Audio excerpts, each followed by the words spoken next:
Moinabad farm house case ఒక్కొక్క link బయటపడుతున్న కొద్దీ సంచలనాలకు తెరలేపుతుంది. Drugs పార్టీలు, farm house culture, high profile లింకులు ఇవన్నీ కలిసిపోతూ పెద్ద నెట్వర్క్గా మారినట్లు అనుమానాలు వ్యక్తమవుతున్నాయి. ఈ కేసులో పైలట్ రోహిత్ రెడ్డి పేరు చుట్టూ దర్యాప్తు తిరుగుతోంది. అతని కాల్ డేటా, ఫోన్ లిస్టులు, పరిచయాలన్నింటినీ సిట్ అధికారులు క్షుణ్ణంగా విశ్లేషిస్తున్నారు. డ్రగ్స్ దందా ఫామ్ హౌస్ కేంద్రంగా నడిచిందా? ఎవరు సరఫరా చేశారు? ఎవరు వినియోగించారు? అన్ని కోణాల్లో లోతైన దర్యాప్తు కొనసాగుతోంది. డ్రైవర్ శరత్ పాత్ర ఈ కేసులో కీలకంగా మారింది. హైదరాబాద్లో డ్రగ్స్ కొనుగోలు చేసి ఫామ్ హౌస్కు సరఫరా చేసినట్లు పోలీసులు గుర్తించారు. ఇక సాఫ్ట్వేర్ ఇంజనీర్ అభిషేక్ సింగ్ పరారీలో ఉండటం మరింత అనుమానాలకు తావిస్తోంది.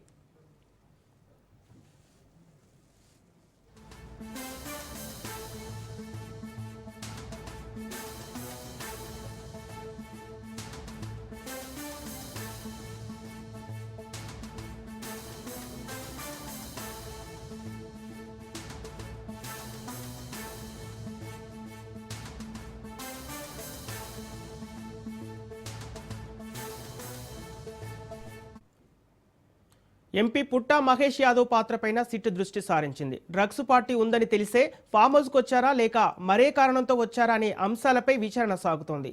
అవసరమైతే మరోసారి విచారణకు పిలిచే అవకాశం ఉంది. విదేశీ టూర్లు కూడా అనుమానాలకు కేంద్రంగా మారాయి. డ్రగ్స్ వినియోగం కోసం విదేశాలకు వెళ్లేవాడా? అక్కడి వారిని కలిసేవాడు? ఏ డీల్స్ జరిగాయి అన్న దానిపైన సిట్ ప్రత్యేకంగా దృష్టి పెట్టింది.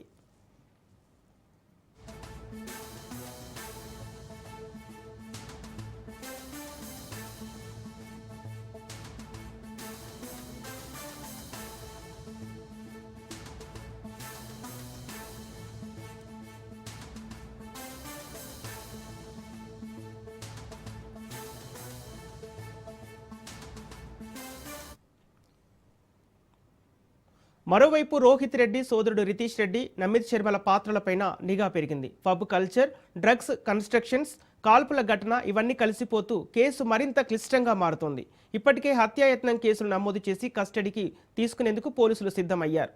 మొత్తానికి మొయినాబాద్ డ్రగ్స్ కేసు ఒక సంఘటనగా కాకుండా పెద్ద మాఫియా నెట్వర్క్కు తలుపులు తెరుస్తోందా అన్న అనుమానాలు వ్యక్తమవుతున్నాయి.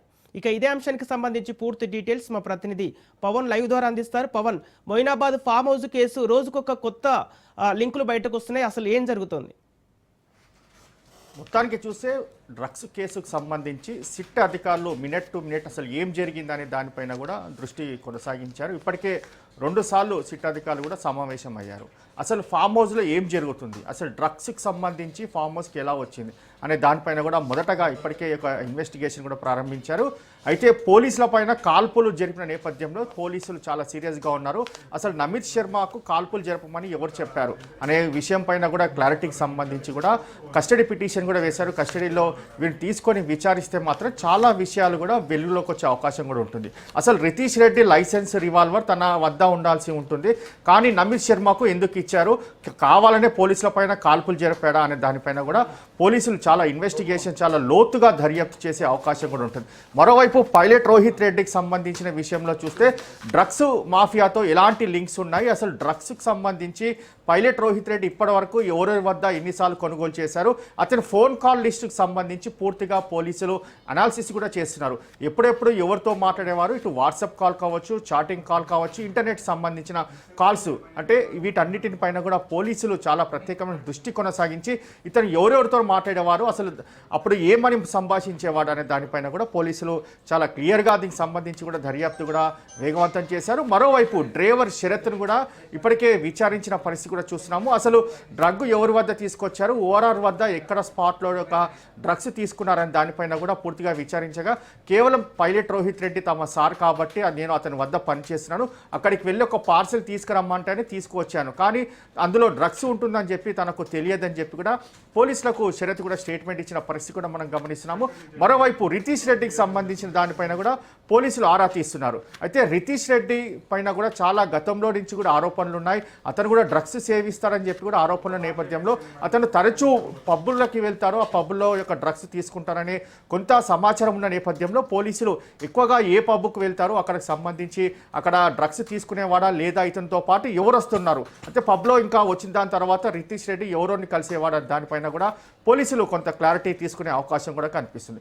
మరోవైపు నమిత్ శర్మ చూస్తే మాత్రము పోలీసుల కాల్పులు జరిపిన విషయం పైన ఇతను ప్రధాన నిందితుడిగా ఇప్పటికే పోలీసులు భావిస్తున్న నేపథ్యంలో అతని సెటిల్మెంట్లు కావచ్చు, అతని రియల్ ఎస్టేట్ సంబంధించిన వ్యాపారాలపైన కూడా ఆరా తీస్తున్నారు. అయితే ఇదంతా చూస్తే ఒక ఎత్తు అయితే, మరోవైపు చూస్తే డ్రగ్స్ పార్టీ నిర్వహిస్తున్నారనే ఒక సమాచారం ఇచ్చిన మేరకే ఎంపీ పుట్టా మహేష్ కుమార్ అక్కడికి వచ్చారా అనే దానిపైన కూడా కొంత క్లారిటీ రావాల్సిన పరిస్థితి ఉంది.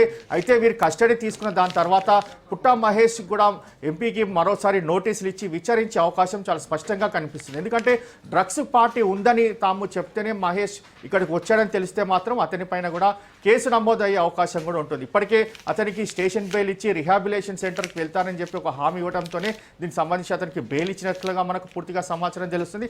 మరోవైపు పుట్టా మహేష్ కుమార్ని పూర్తిగా విచారిస్తే మాత్రం ఇంకా కొన్ని విషయాలు కూడా వెలుగులోకి వచ్చే అవకాశం కూడా కనిపిస్తుంది. మొత్తానికి ఇక్కడ హైదరాబాద్లో సాఫ్ట్వేర్ ఉద్యోగి అభిషేక్ సింగ్ ద్వారా యొక్క డ్రగ్స్ కొనుగోలు చేశారనే విషయం ఇప్పటికే క్లారిటీ వచ్చిన నేపథ్యంలో అతను మాత్రం అప్స్టాండింగ్లో ఉన్నారు.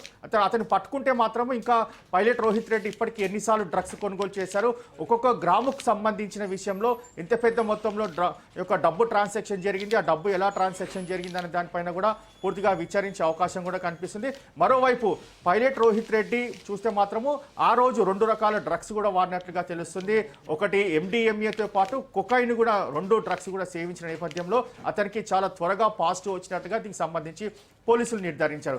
మరోవైపు చూస్తే నమిత్ శర్మ 3 డ్రగ్ల రకాలు యొక్క దీనికి సంబంధించి కూడా అతను సేవించినట్లుగా తెలుస్తుంది. మొత్తానికి చూస్తే వారి యొక్క బ్లడ్ శాంపుల్స్లో చాలా క్లారిటీగా వచ్చింది. ఎందుకంటే వారు ఎలాంటి డ్రగ్స్ తీసుకున్నారో దానికి సంబంధించి మత్తు ఏ విధంగా పాజిటివ్ వచ్చిందనే దానిపైన కూడా పూర్తిగా ల్యాబ్ రిపోర్ట్ కూడా పోలీసులు కూడా సేకరించిన నేపథ్యంలో వీరిని ఈరోజు కస్టడీలో దీనికి సంబంధించి ఈరోజు కస్టడీ పిటిషన్ పైన విచారణ కొనసాగుతుంది. అయితే విచారణ తర్వాత కోర్టు వీరికి ఎన్ని రోజుల కస్టడీ ఇస్తుందనే దానిపైన కూడా ఈరోజు క్లారిటీ వచ్చే అవకాశం కూడా ఉంటుంది.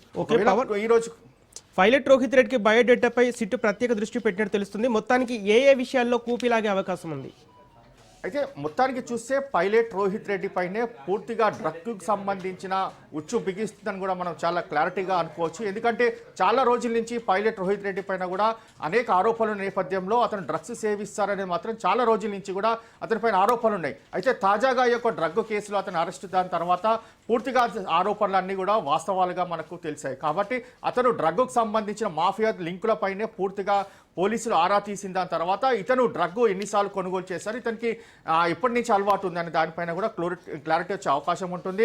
మరోవైపు చూస్తే రోహిత్ రెడ్డి యొక్క డ్రగ్స్ తీసుకున్న తర్వాత ఇతను స్నేహితులకు ఇచ్చేవాడా, ఇంకా ఎవరెవరికి ఇచ్చేవాడా అని దానిపైన కూడా పోలీసులు పూర్తిగా దీనిపైన ఇన్వెస్టిగేషన్ కూడా చేస్తారు. అయితే సిట్ అధికారులు ఇప్పటికే దీనికి సంబంధించి కొంత క్లారిటీ కూడా తీసుకున్నారు. ఎందుకంటే ఫామ్ హౌస్ సంబంధించి పూర్తిగా అక్కడ ఎవరైతే డ్రైవర్ ఉండొచ్చు, శ్రావణ్ PA ఉన్నారో వారందరినీ కూడా విచారించిన పరిస్థితి కూడా మనం చూస్తున్నాము. మొత్తానికి కస్టడీ తర్వాత ఒక్కొక్కరిని రహస్యంగా విచారిస్తారు. దాని తర్వాత అతను అంటే వీరు ముగ్గురు ఎలాంటి అంశాలు పోలీసులకు చెప్తారని దానిపైన కూడా చాలా ఉత్కంఠంగా ఉంటుంది. ఇంకా ఎవరి పేర్లైనా కొత్తగా చెప్తారా, ఇంకా డ్రగ్కు సంబంధించిన మాఫియా అంటే గతంలో అరెస్ట్ అయిన వారితో ఇలాంటి లింకులు అయినా ఉన్నాయా అనేది పూర్తిగా సిట్టు కస్టడీలో తీసుకొని విచారిస్తే మాత్రం అనేక విషయాలు కూడా వెళ్ళలోకి వచ్చే అవకాశం కూడా చాలా స్పష్టంగా కనిపిస్తుంది. ఓకే పవన్, అటు పార్టీకి వచ్చిన వారిలో విదేశీ టూర్లపైన పలు అనుమానాలు వ్యక్తమవుతున్నాయి. అయితే ఈ విదేశీ టూర్లలో ఉన్న వారి గురించి అప్డేట్స్ ఏంటి?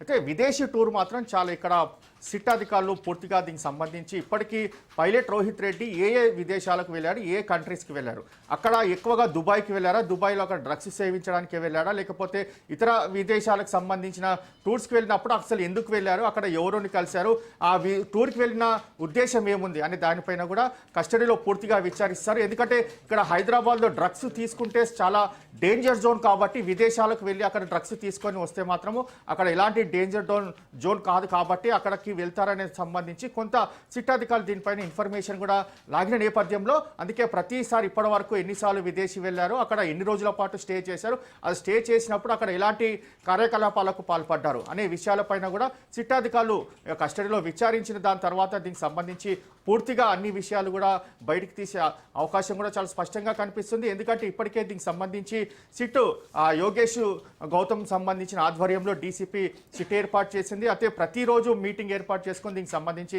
ఎలా ఈ యొక్క డెవలప్మెంట్స్ ఉంటుంది, దానిపైన ఇంకా ఎవరోని విచారించాలి, దానిపైన కూడా పూర్తిగా దీనికి సంబంధించి సమావేశంలో కూడా చర్చించుకుంటున్న పరిస్థితి చూస్తున్నాం. మొత్తానికి మాత్రం విదేశీ టూర్ కూడా చాలా కీలకంగా మారే అవకాశం కూడా ఉంటుంది. అంతేకాకుండా ఎంపీ పుట్టా మహేష్ సంబంధించిన పాత్ర కూడా చాలా కీలకంగా మారే అవకాశం ఉంటుంది. మరోవైపు నమిత్ శర్మకు సంబంధించి రితేషే కాల్పులు జరపమని చెప్పినట్లయితే నమిత్ శర్మ స్టేట్మెంట్ ఇస్తే మాత్రము పూర్తిగా ఈ కేసు ఇంకా బలంగా ఉండే అవకాశం కూడా చాలా స్పష్టంగా కనిపిస్తుంది. ఓకే పవన్, ఇప్పుడు పరారీలో ఉన్న సాఫ్ట్వేర్ ఇంజనీర్ అభిషేక్ సింగ్ యొక్క జాడ గురించి అప్డేట్స్ ఏంటి? పోలీసుల నుంచి ఎలాంటి విషయాలు ఉన్నాయి? అయితే అభిషేక్ సంబంధించి విషయంలో చూస్తే మాత్రం చాలా కీలకంగా మారే అవకాశం కూడా ఉంటుంది. ఎందుకంటే మొన్న డ్రగ్స్ సంబంధించిన విషయంలో 2 గ్రాముల కొకైన్ పట్టుపడింది. అది 2 గ్రాముల కొకైన్ కూడా అభిషేక్ సింగ్ నుంచే దీనికి సంబంధించి కూడా కొనుగోలు చేసిన పరిస్థితి చూస్తున్నాం. అయితే అభిషేక్ సింగ్ మాత్రము ఒక సాఫ్ట్వేర్ ఉద్యోగిగా తెలుస్తుంది. గతంలో కూడా ఇతని పైన డ్రగ్స్ కేసులు ఉన్నాయని చెప్పి కూడా మనకు తెలుస్తుంది. అయితే గతంలో ఎలాంటి డ్రగ్స్ కేసులు ఉన్నాయి, అప్పుడు ఎక్కడెక్కడ అరెస్ట్ అయ్యారు, దానికి సంబంధించిన విషయం కూడా పోలీసులు ఇప్పటికే పూర్తిగా కొంత క్లారిటీగా ఉన్నారు. అయితే ప్రజెంట్ రోహిత్ రెడ్డి అరెస్ట్ అయిన విషయం తెలియగానే అభిషేక్ సంబంధించిన సింగ్ అతను పూర్తిగా అజ్ఞాతంలోకి వెళ్ళిపోయారు. అభిషేక్ సింగ్ మాత్రం ప్రజెంట్ ఒక సాఫ్ట్వేర్ కంపెనీలో పనిచేసినట్లుగా మనకు తెలుస్తుంది. దాని తర్వాత డ్రగ్స్లో అరెస్ట్ అయిన తర్వాత ఆ ఉద్యోగం కూడా పోయినట్లుగా తెలుస్తుంది. దాని తర్వాత చూస్తే మాత్రం ఇప్పుడు ఎక్కడ ఉన్నాడని మాత్రం జాడలేదు. అయితే అతను పట్టుకుంటే మాత్రం ప్రజెంట్ చాలా విషయాలు కూడా బయటపడే అవకాశం ఉంటుంది. అసలు పైలట్ రోహిత్ రెడ్డికి అభిషేక్ సింగ్కి గల సంబంధాలు ఏ విధంగా ఉన్నాయి, మళ్ళీ ఇంకా అభిషేక్ సింగ్ సంబంధించిన విషయంలో ఇంకా ఎవరైనా డ్రగ్కు సంబంధించిన ఫెడ్లర్ ఉన్నారా అనే విషయం కూడా పూర్తిగా అతన్ని అరెస్ట్ చేస్తే చాలా క్లారిటీగా ఉండే అవకాశం కూడా చాలా స్పష్టంగా కనిపిస్తుంది. మొత్తానికి చూస్తే మొయినాబాద్ ఫామ్ హౌస్ సంబంధించిన విషయంలో మాత్రము అసలు ఏం జరుగుతుంది, అక్కడ ఫామ్ హౌస్లో ఎలాంటి కార్యకలాపాలు జరుగుతున్నాయనే ప్రతి అంశాన్ని బట్టి దీనికి సంబంధించి సిట్ అధికారులు ఎప్పటికప్పుడు ఈ కేసును అనేక ట్విస్టులు కూడా మనకు బయటపడుతున్న పరిస్థితి చూస్తున్నాము. ఇంకా ఈ యొక్క ఫామ్ హౌస్ను కూడా సీజ్ చేస్తారు. త్వరలో సీజ్ చేసిన దాని తర్వాత పూర్తిగా ఫామ్ హౌస్ని పోలీసులు స్వాధీనం చేసుకున్న దాని తర్వాత పూర్తిగా అక్కడ ఏమేమి జరుగుతుంది, అక్కడ పూర్తిగా క్లూస్ టీమ్ కావచ్చు, ఇతర సంబంధించిన వాటి సైంటిఫిక్ ఎవిడెన్స్ అన్నిటిని కూడా సేకరించి కేసులో అసలు ఏం జరుగుతుంది, అక్కడ ఫామ్ హౌస్లో ఎలాంటి కార్యకలాపాలు జరుగుతున్నాయని మాత్రము సిట్ అధికారులు దర్యాప్తు తర్వాత ఒక నివేదికను కూడా ప్రభుత్వానికి అందించే అవకాశం కూడా కనిపిస్తుంది. Okay right, thank you Pawan.